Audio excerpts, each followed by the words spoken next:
Steve, vino. Dacă știi, vino pe mine, adică probabil știi, da? Probabil știi ce era înainte aici. Îți aduce mie ce era aici înainte. Da?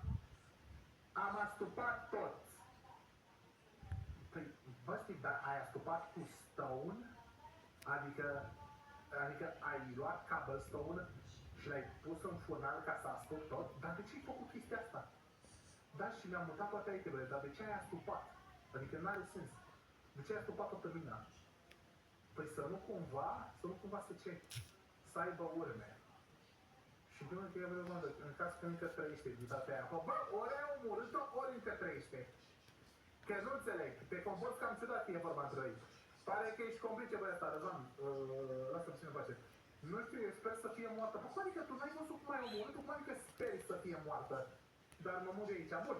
Bine, bă, fii atent, atât vă zic. Ia.